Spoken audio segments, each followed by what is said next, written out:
last memory of Leanne I have is when she was setting off to go shopping and she kissed me on the cheek and she laughed because she got lipstick on me again. And she was always doing that. And I sort of went, oh, and rubbed it off. And she walked out the back door, she just said bye. And I said bye back and I said, don't be late for your dinner. And she was gone. On November 26, 2000, at precisely 3:36 p.m., a CCTV camera caught 15-year-old Sarah Whitehouse and her dearest companion, 16-year-old Leanne Tiernan, leaving a shopping center in Leeds. They were enjoying a day together as they did some early Christmas shopping. The girls got a bus back to Bramley and headed out in different directions. Soon after, Sarah dialed Leanne's number, yet she got no reaction. Ultimately, Sarah called Leanne's mom, Sharon, and requested to address Leanne. Sharon let Sarah know that Leanne wasn't as yet home. She had a go at calling her daughter's number, however it continued to ring. It was each mother's nightmare, their kid disappearing. Where could Leanne have been? What had befallen her? Welcome back to Friday 13 Wrongdoing Storytime, where we cover addressed, inexplicable, and wound cases from around the world. Today we'll be checking out at the upsetting instance of Leanne Tiernan. Consider subscribing our channel and liking our videos if you like our content. Along these lines, we should begin. This case takes us across the pond to Britain. In West Leeds, West Yorkshire, is a little neighborhood called Bramley. You can track down it among Kirkstall and Stanningley. The locale is a formal modern area with a great deal of 19th century structures and 20th century homes, including one of the last enduring bathhouses from the Edwardian period. The northern piece of the area is crossed by the Ayr River, a wonderful background that guests to Bramley Fall Park appreciate. Focal streets and rails associated the town to local Bradford, and it's just 4 miles from the downtown area of Leeds, an optimal spot to raise a family. Or so the locals believed. Leanne Tiernan was brought into the world on September 27, 1984, to Michael Tiernan and Sharon Hawkhead in Bramley. The couple before long separated, yet Leanne kept a solid relationship with her dad. Leanne and her senior sister, Michelle, lived in Leeds with their mother, while their dad stayed a natural presence in both their lives. Leanne also loved spending time with her grandparents, and each Sunday morning, she could be tracked down strolling with them to church. She likewise cherished chocolate, such a lot of that an Uncle Nick named her Chocolate Chip Niece. Hello! Welcome to my talk show. Okay. A carefree teen, Leanne was an understudy of West Leeds Secondary School and had been very busy studying for her GCSEs. A day out with her best friend, 15 years of age Sarah Whitehouse, was a welcome change of pace. The pair intended to go into Leeds for some early Christmas shopping. Sunday, November 26, 2000, started as a bright sunny day. In the wake of going to church with her grandma, she got back to prepare for her shopping trip with Sarah. Leanne sported highly black and white ribbed polo neck jumper, dark pants, and a pair of dark ankle boots. Over that, she pulled on her blue coat. She tied her hair up into her favorite style, a French twist, gave her mother a kiss, and set out to meet up with Sarah. The two boarded a transport to downtown Leeds. By late evening, they were finished shopping and were on the transport returned to home base to Bramley. At around 4:50 p.m. that evening, the friends got off the transport and made a short stroll to Sarah's home prior to heading out in a different direction. Sarah watched Leanne stroll towards Howley Gill. It was a dark way in a space of squandered forest, an easy route that her mother had advised her to never go through around evening time. In any case, there was daylight, so Leanne had a real sense of reassurance taking the public trail. It ought to have been quite recently a brief stroll to her home. At the point when Sarah called Leanne's home to converse with her at 5:20 p.m., Sarah was astounded to figure out that Leanne had not gotten back yet. Sharon immediately rang Leanne's cell phone to find out where she'd gotten to, yet there was no reaction. She kept on attempting the number again and again. From the beginning, the telephone rang a few times prior to being switched off. And it was actually Sarah wanting to speak to Leanne. So he says, oh, she's not back yet. So I phoned her mobile and it rang on about 20 times and it just cut off. At 7 p.m. that night, she called the nearby police division to report her girl missing. That very evening, the family went to the nearby church to get spotlights to look through the area. Throughout the night, shouts for Leanne were heard in the early hours of the morning, but there was no reply and no Leanne. West Yorkshire Police, headed by Detective Superintendent Chris Gregg, got a move on for the youngster. It was not an easy terrain to search. There were in excess of 700 houses, open areas, woodland, canals, drainage shafts, and wells. They had a difficult, but not impossible task ahead, however still up in the air, to bring Leanne home free from any potential harm. Helicopters soared over as formally uniformed officers and search dogs plowed the streets, going from one house to another. The waste collection was stopped in the area to preserve any potential evidence.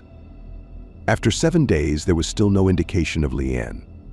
Investigators recreated Leanne's last developments with the assistance of her 19-year-old sister Michelle and best friend Sarah. Michelle wore the very garments that Leanne and strolled the very route that her sister had been taking when she vanished. I think we were clutching at straws, but we were kind of hoping that she had run away and nothing bad had happened, even though it was so out of character for her. At the point when it broadcasted on the news, a few group approached and let examiners know that they'd seen a man strolling with his dark dog in Howley Gill region simply an hour prior to she got off a transport on her process home. A composite sketch was made and delivered. The man was depicted as 5 feet, of stocky form, and with a round face that might be scarred. He was seen wearing a dark woolen cap, 3/4 length waterproof coat, and messy pants. Police delivered the data to people in general. The calls came in quick. Each man who claimed a dog turned into a suspect. Eventually, 70 men who had dog were recognized, yet they would be generally ultimately wiped out as suspects, with not much else to happen in the examination. The case gradually went cool, yet general society kept on revitalizing behind the family, doing all that they could to keep Leanne's story at the very front. A dad of 3 from Leeds, Sean Clark, heard about the story and offered a $10,000 compensation for data prompting the protected return of missing youngster Leanne Tiernan.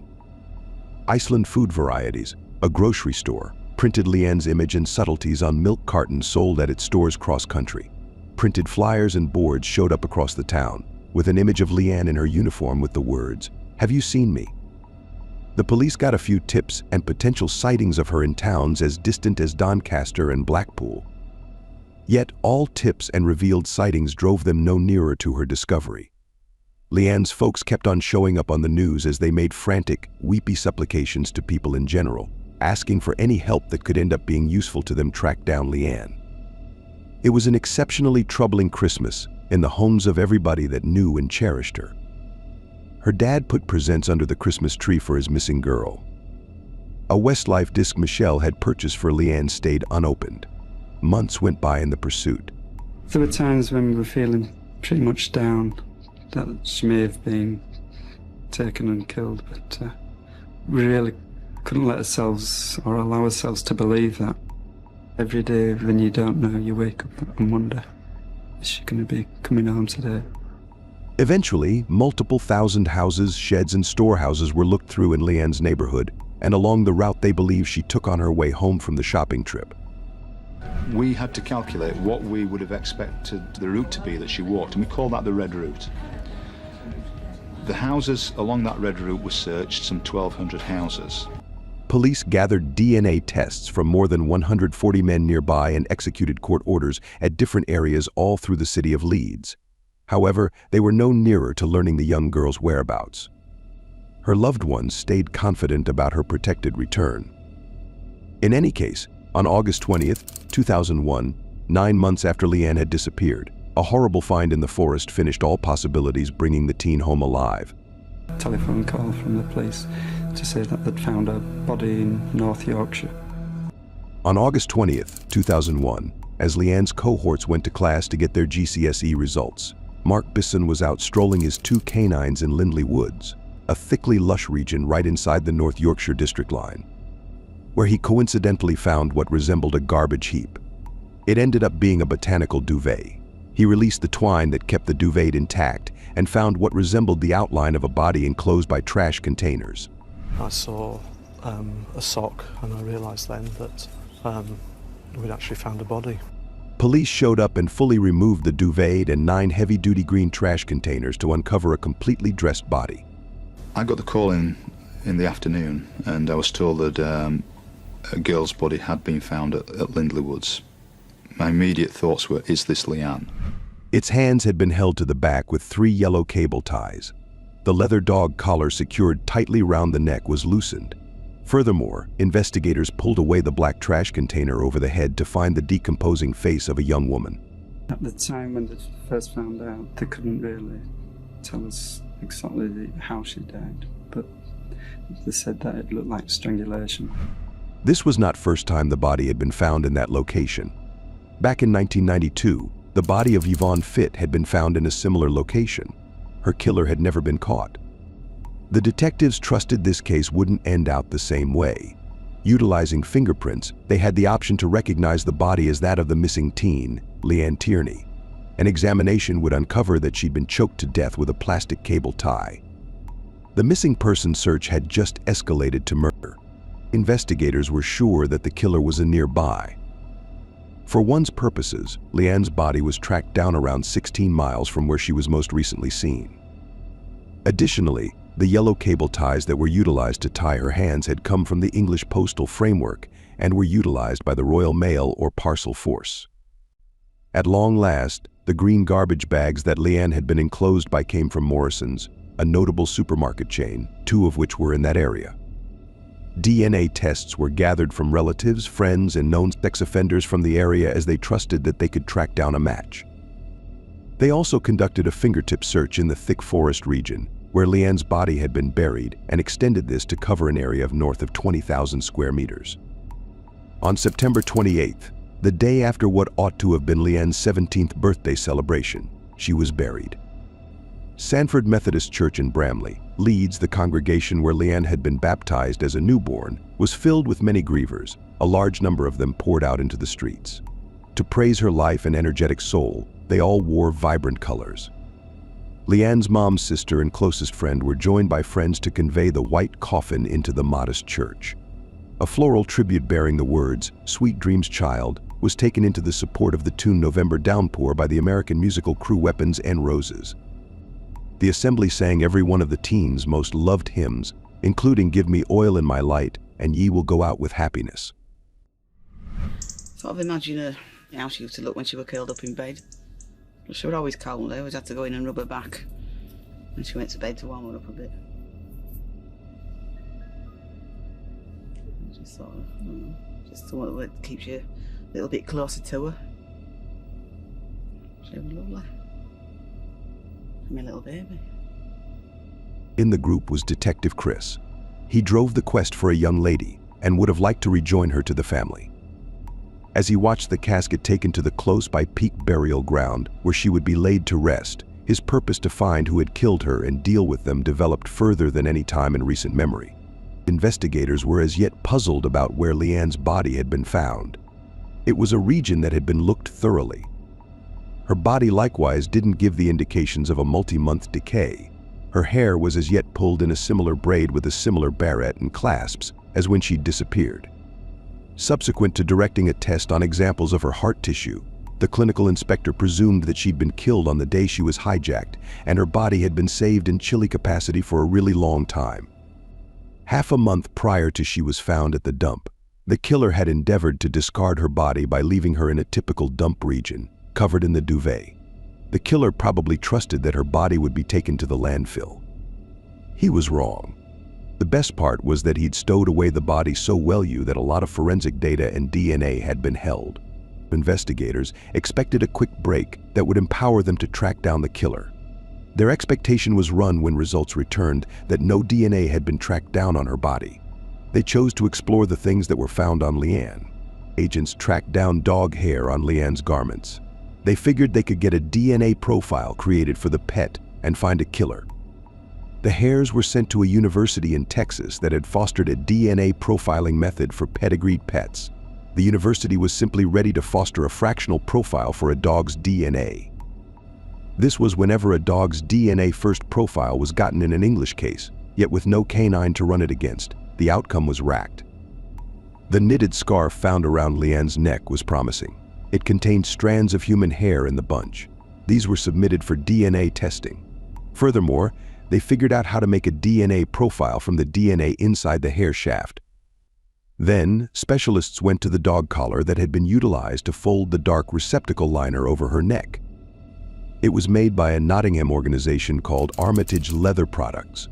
Investigators thought about that, assuming the executioner had purchased the collar from them, they could get his name or address. They reached the organization, which let them know that it offered to 220 unique wholesalers across England and presented their business records to the police.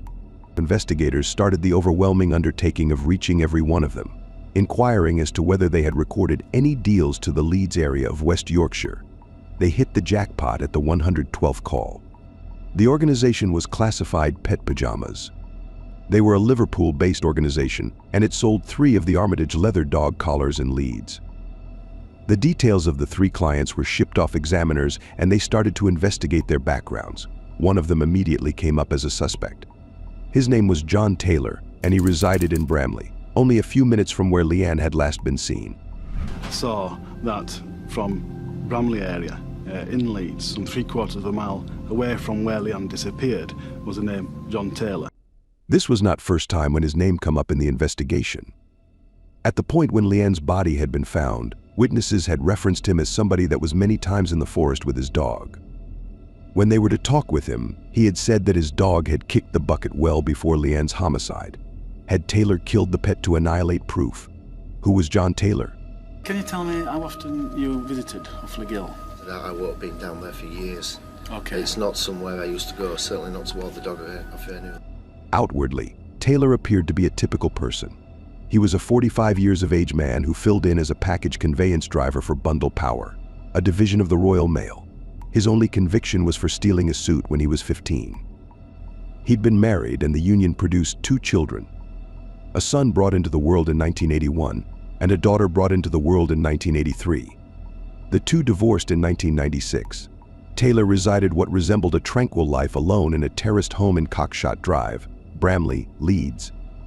Except for the fact that he enjoyed torturing the animals he hunted, his neighbors thought he was an ordinary bloke. Taylor would catch and torment bunnies. He'd been seen wounding a fox over and over. While out poaching, he had appreciated clubbing fowls to death. In 1982, not long after they'd moved to their new home on Cockshot Drive, Taylor started to purchase and raise canines and ferrets. Janet had forever been glad for their home. However, the smell of creature compost started to negatively affect the marriage. She endured it till, at some point, he carried 2 enormous owls into the home. They lived on a consistent eating routine of day-old chicks that he purchased in the thousands and kept put away in one of the enormous coolers he had on the property. Janet petitioned for legal separation. Taylor voyaged all around the country a ton, yet not really for work. He'd place advertisements for female partners and would frequently venture out the nation over to have intercourse. He was additionally an eager client of Lonely Hearts advertisements. Through his telephone records, specialists started to find some of these people for interviews. Most of them described him as harmless. But some admitted that they'd called the police to report him as a suspect after Leanne's body was found and subtleties of her homicide emerged. 2, specifically, paint a picture of a man who enjoyed in violence when they were close. He'd even let one know lady he might want to have personal relations with her daughter. One more previous sweetheart ultimately said, a final farewell to Taylor in light of his servitude obsession. Taylor would tie her hands with linked ties and put scarves over her face. At the point when investigators requested that she depict how Taylor tied her, she said he kept a heap of linked ties in a cabinet close to his bed. He'd put a plastic cable tie around every one of her wrists. Then, at that point, secure both their hands behind her back by utilizing a third cable bind to connect them. It was uncannily like the way in which Leanne was found, and the information had additionally never been delivered to police in general. 10 months after Leanne vanished, Taylor was arrested and brought in to be interrogated. A warrant was served for his DNA and a hunt of his property. Police quickly closed his house in Cockshot Drive, putting up 7-foot-high wooden screens, and began a thorough search of the property. In the patio, they found a hedge plant, a plum tree, and a poplar tree. Dust reliable with these plants had been tracked down on Leanne's hair, skin, and along her nasal parcel. She had been there before she was killed. They uncovered bodies of different creatures, 28 ferrets in a mass grave, and the skeletons of 4 dogs. One, a tan and dark terrier, had a squashed skull. Might Taylor at any point have killed his dog to hide his identity when he took in the police were searching for a man with a dog? The hairs from the terrier were tested and came back as a match to the hairs that were tracked down on Leanne's body. In the house, the floor covering had been stripped away. In any case, after looking into it further, specialists discovered some pink rug filaments got on nails in the wood planks. These filaments ended up being a precise match to the ones tracked down on Leanne's body. They additionally tracked down Leanne's blood under the sections of flooring of the house. The twine that had been utilized to tie the green receptacle liners around Leanne's body was followed to a manufacturer in Devon. They let investigators know that they'd produced a small one-off batch that was used to make nets for catching rabbits. The butch found in Taylor's house was an exact match to the twine used on Leanne's body. They likewise found an enormous number of yellow zip ties in his home. Not at all like the regular zip ties, the yellow ones are produced by an Italian company for the Royal Mail. Taylor, who worked for Parcel Force, a division of Royal Mail, could easily get his hands on them. The police likewise found a similar sort of trash bag folded over a nail in John's kitchen. There were additionally 3 huge freezers on the property. Right away, Taylor denied knowing Leanne or doing anything to her. At the point when investigators stood up to him with all the proof they'd accumulated, he conceded that he had kidnapped Leanne, however guaranteed her demise was a mishap. As per Taylor, after he got her into the house, there'd been a battle and Leanne fallen, hitting her head simultaneously. She died instantly. However, there was no proof of a fall. Taylor likewise couldn't make sense of why Leanne had been choked or her hands bound with the cable ties. Investigators were at long last ready to get an unmistakable image of what had befallen Leanne that evening. At the point when she strolled alone along the dark way of Howley Gill, Taylor snatched her from behind. While there were no eyewitnesses, it was subsequently detailed that somebody had heard a smothered shout. Taylor put his hand over her mouth, blindfolded her with a scarf, folded a coat over her, and walked her to his home 22 minutes away. There he bound her hands behind her back and sat her in an old church seat in his kitchen. He choked her with a zip tie and a woolen scarf. Then, at that point, he kept her body in a cooler in his kitchen for a really long time. Presently, before Leanne's body was found, his friends revealed that an upstanding cooler in his kitchen had disappeared. Investigators speculated that it had broken down and Taylor decided to get rid of Leanne's body, a fateful decision that led to his arrest. On February 15, 2002, 46 years of age John Taylor was seen as at fault for homicide and kidnapping Leanne. He was condemned to 2 life terms. He'll serve 20 years prior to being considered for parole. Investigators had always considered that Leanne's murder was not his first crime. The way he hid and disposed of the body was too calculated. They were correct. When police had Taylor's DNA profile on the data set, 2 attack cases that had been in the framework were connected to him. The main attack happened on October 18, 1988. At the point when Taylor, outfitted with a mask and knife, went after a 32 years of age lady as she strolled across Howley Gill to get her children from school. The second occurred on March 1, 1989. Taylor, wearing a mask and conveying a knife, burst into the Bramley place of a 21 years of age woman. He hauled her into her room and he went after her. He stripped, blindfolded, and choked her prior to attacking her as her year-and-a-half-old little girl cried in the following room. Taylor got an additional 2 terms. Before very long, police did a cold case review of crimes across the country that were similar to Leanne's.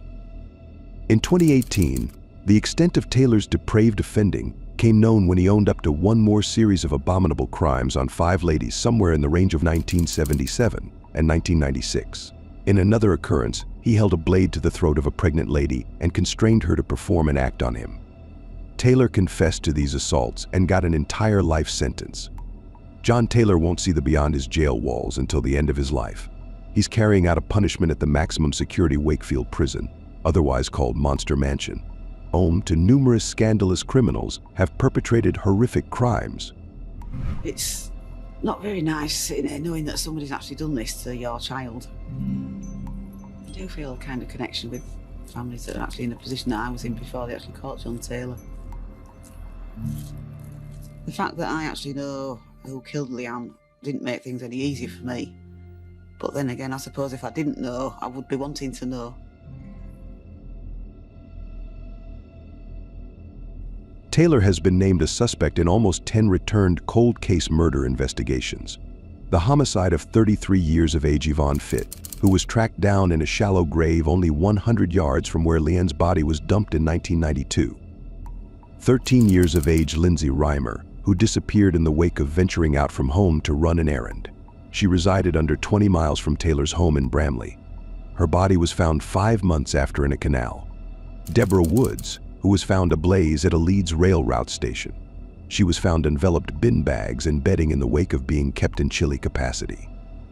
Rebecca Hall, a prostitute who was tracked down dead in Bradford, and some more. There are as yet many inquiries concerning the exact number of additional homicides and attacks Taylor could have had committed. How could he avoid catch for such a long time? That is all there is to it for this episode of Friday 13 Crime.